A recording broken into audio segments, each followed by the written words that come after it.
بسم اللہ الرحمن الرحیم۔ درس حدیث مسند الحمیدی، حدیث نمبر 13۔ شراب کی فروخت اور لعنت اور حرام چیز کی ممانعت۔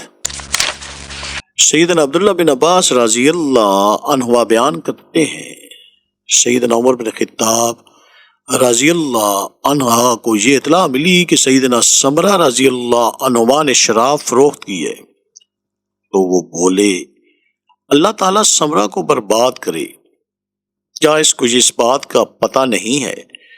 نبی کریم صلی اللہ علیہ وآلہ وسلم نے یہ بات ارشاد فرمائی ہے، اللہ تعالیٰ یہودیوں پر لعنت کرے کہ جب ان کے لیے چربی کو حرام قرار دیا گیا تو انہوں نے اسے پگھلا کر فروخت کیا، یعنی انہوں نے اسے پگھلا دیا۔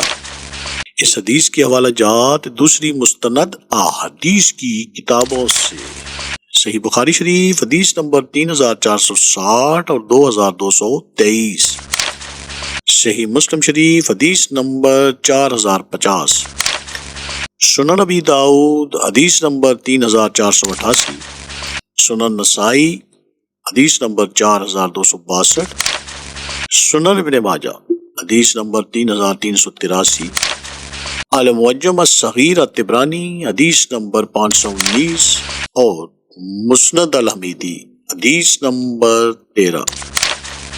اللہ تعالیٰ ہمیں احادیث سے مبارکہ پر عمل کرنے اور اس پیغام کو ہر انسان تک پہنچانے کا ذریعہ بنائے، آمین یا رب العالمین۔